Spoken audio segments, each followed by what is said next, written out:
warahmatullahi wabarakatuh.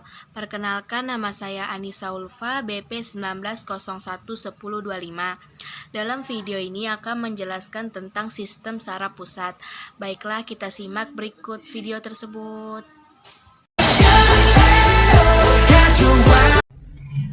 Nah, di sistem koordinasi itu ada dua jenis sistem organ yang mendukung sistem koordinasi. Ada sistem endokrin dan sistem saraf. Nah, pada sistem saraf itu ada fungsi yang namanya pusat integrasi. Pusat integrasi untuk pengolahan informasi dan penarikan keputusan. Nah, pusat integrasi ini pada sistem saraf dilakukan oleh sistem saraf pusat,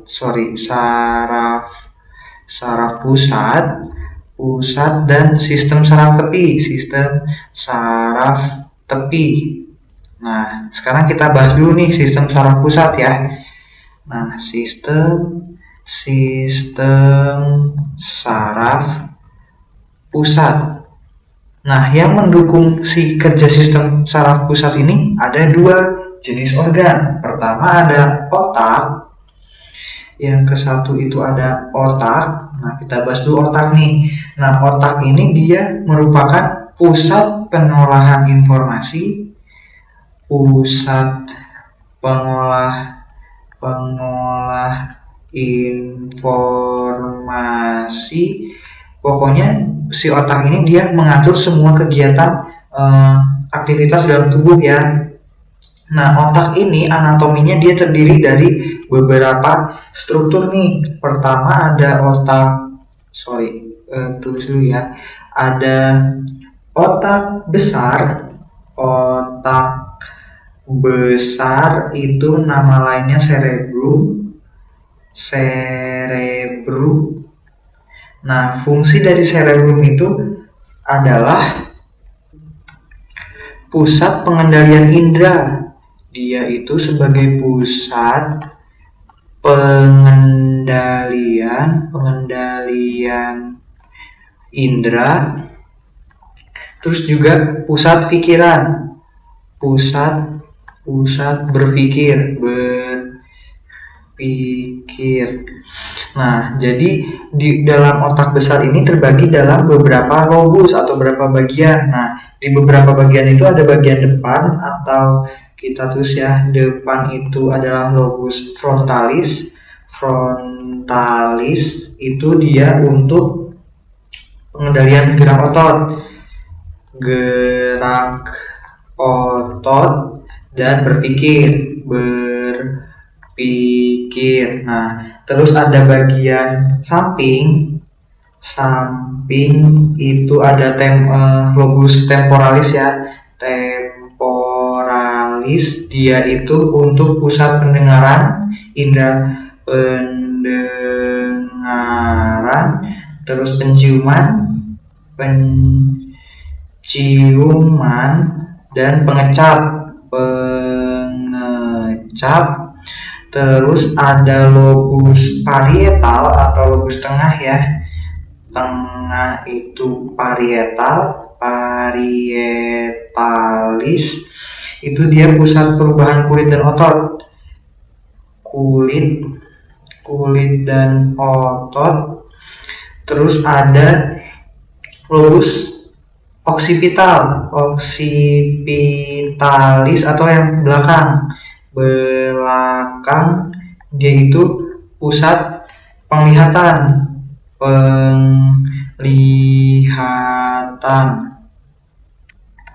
Nah, itu lobus-lobus atau bagian sisi otak.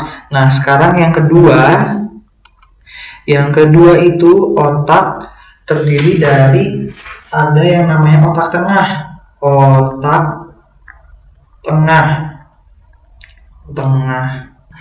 Nah, otak tengah itu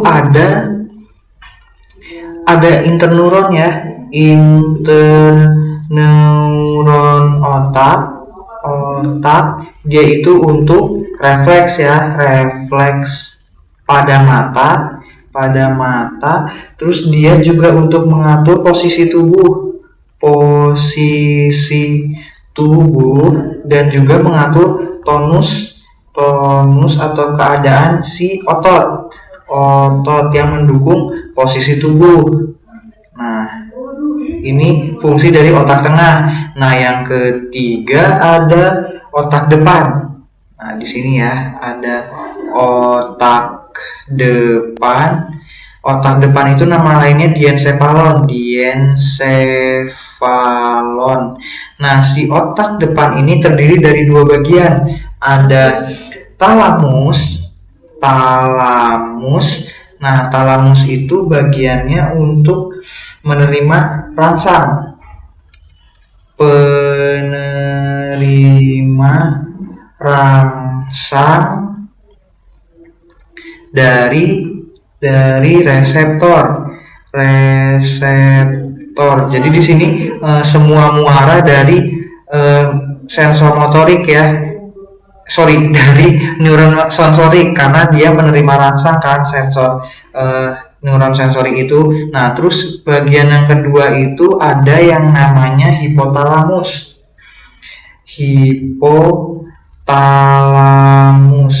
Nah, hipotalamus ini bagian dari otak depan. Dia itu fungsinya untuk mengatur suhu tubuh,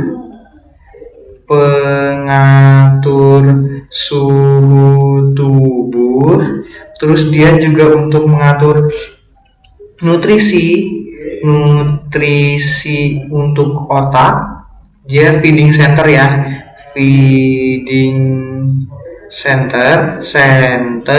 terus dia juga bisa mengatur waktu terjaga atau bangun. Jadi mengatur waktu biologis, bangun atau tidur, terus juga ada pengontrol agresivitas, emosi, pengatur agresivitas. Nah, terus habis otak depan ada otak kecil. Otak kecil atau cerebellum. Nama lainnya itu cerebellum.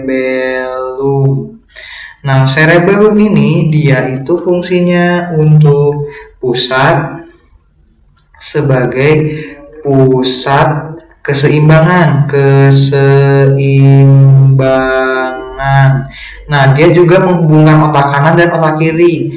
Penghubung otak kanan dan kiri. Nah, di otak kecil ini kan dia penghubung otak kanan dan kiri karena ada yang namanya struktur jembatan Farol.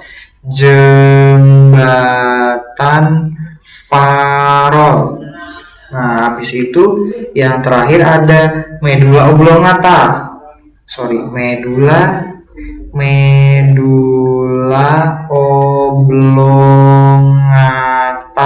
Nah, itu nama lainnya dari sumsum lanjutan.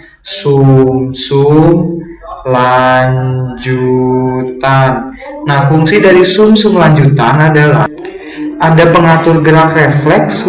Fungsinya itu pengatur gerak refleks, terus juga dia ada pengatur fisiologis, jadi dia bisa mengatur denyut jantung, terus kegiatan pernafasan dan pelebaran atau penyempitan pembuluh darah. Nah, itu pusatnya ada di medula oblongata. Nah, ini bagian-bagian dari otak ya, ada otak besar, otak tengah, otak depan yang terdiri dari talamus dan hipotalamus, terus ada otak kecil yang mengandung jembatan Farol untuk menghubungkan otak kanan dan kiri, terus juga ada medula oblongata atau sumsum lanjutan.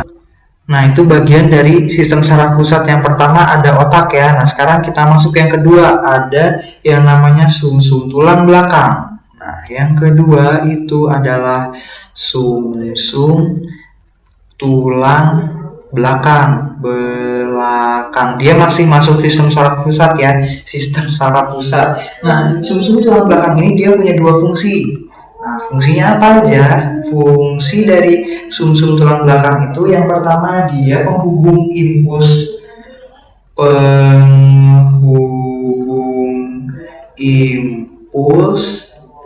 dari dan menuju otak ke otak. Jadi impuls itu sebelum diolah ke impuls itu pasti dia melewati si sumsum tulang belakang untuk menghubungkan otak dengan efektor maupun reseptornya. Nah, yang kedua, dia itu jarak terpendek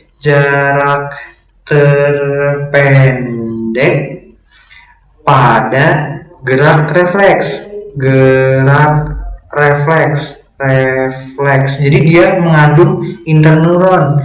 Ada interneuron sumsum tulang belakang ya, sumsum tulang belakang. Nah, dia itu fungsinya untuk menyambungkan antara neuron sensorik dan neuron motorik pada gerak refleks sumsum tulang belakang. Jadi contohnya tadi kan gerak refleks sumsum tulang belakang ada gerak kaki yang spontan ya, atau gerak saat kulit terkena panas. Nah, strukturnya si sumsum tulang belakang itu kira-kira seperti ini ya. Nah, jadi seperti kupu-kupu. Nah, kupu-kupu. Nah, terus dia di luarnya itu ada seperti ini ya. Nah, kira-kira seperti ini. Ini yang luar itu tepi.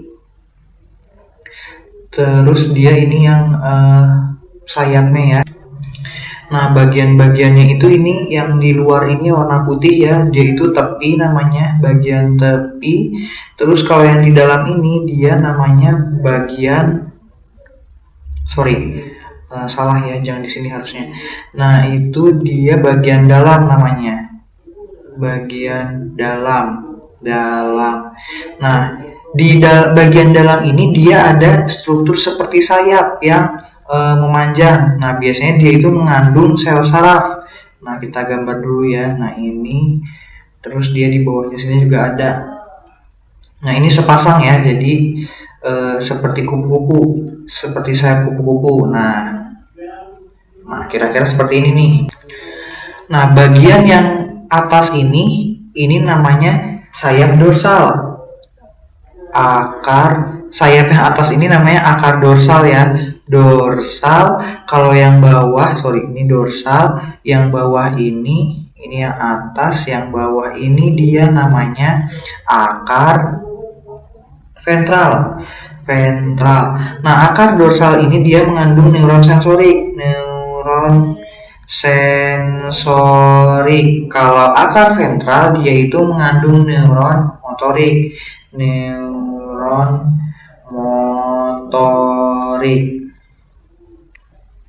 Nah, neuron motorik ini dari akar dorsal dia itu ujungnya di reseptor, sedangkan pada akar ventral ini neuron motorik ini berarti ujungnya di efektor ya, ada di otot. Nah, sekarang kita lihat selaputnya nih. Nah, otak dan sumsum tulang belakang dilindungi oleh selaput meninges. Nah, selaput meninges ini melindungi otak dan tulang belakang ya. Melindungi otak dan sumsum tulang belakang. Sumsum tulang belakang. Nah, selaput meninges itu terdiri dari 3 lapis. Jadi ada durameter. Yang pertama itu ada durameter ya. Durameter. Terus ada piameter. Terus ada arachnoid.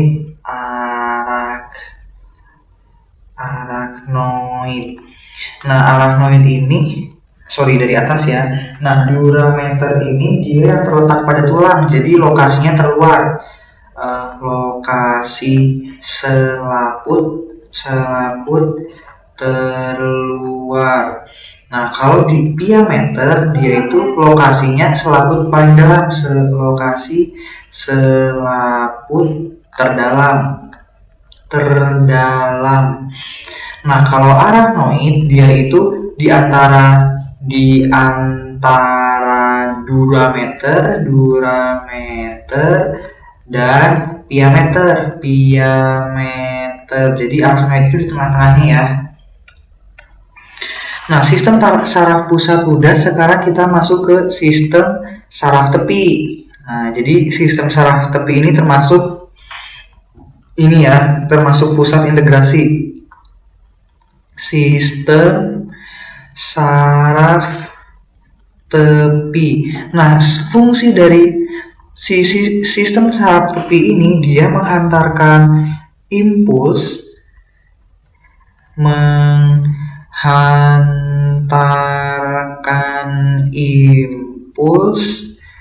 dari reseptor ke pusat saraf. Nah, bentuk dari sistem saraf tepi ini adalah serabut saraf ya. Serabut saraf. Nah, ada dua jenis serabut saraf. Nah, sistemnya itu ada dua ya. Pertama ada serabut saraf kranial. Serabut saraf kranial itu serabut saraf otak ya. Nah, si serabut saraf kranial itu dia ada 12 pasang. Nah, si serabut saraf kranial ini kan dia ada 12 pasang kan. Nah, tugasnya itu berfungsi untuk menghubungkan otak dengan organ dalam. Jadi serabut saraf ini sebenarnya isinya dia ada neuron sensorik dan neuron motorik yang menghubungkan antara otak dengan organ-organ dalam. Nah, yang kedua ada serabut spinal. Serabut saraf spinal alias sumsum tulang belakang. Sumsum tulang belakang. Nah, jumlahnya ini ada berapa? Ada 31 pasang.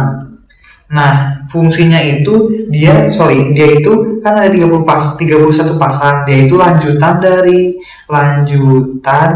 dari akar dorsal dan akar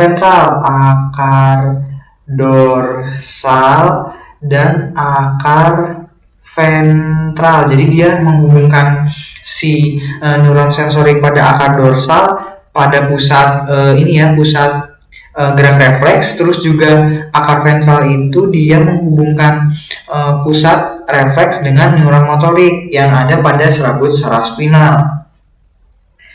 Nah, bagian sistem saraf yang ketiga ini yang kedua ya.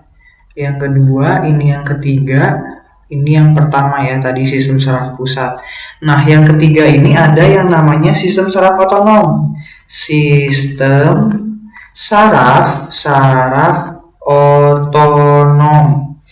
Nah, artinya dia tidak sadar di luar pengaruh kehendak si tubuh ya. Nah, ada dua jenis nih. Yang pertama ada saraf simpatis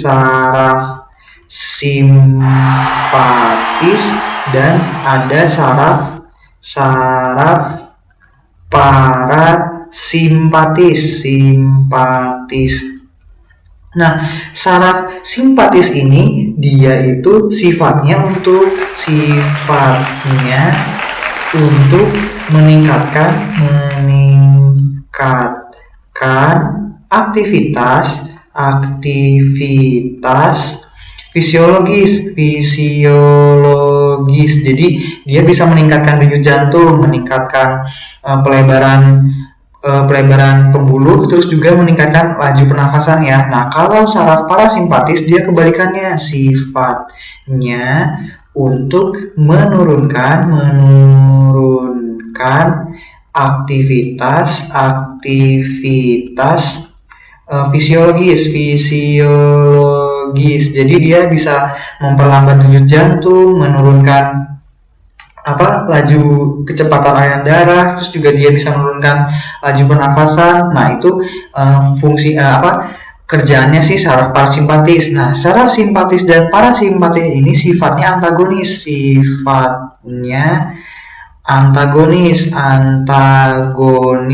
Nah, mereka itu jalurnya itu di tulang belakang ya, di tulang belakang. Nah, kalau saraf parasimpatis ini dia pangkalnya ada di medula oblongata. Kalau saraf simpatis ini dia pangkalnya ada di medula spinalis. Nah, itu jadi pusat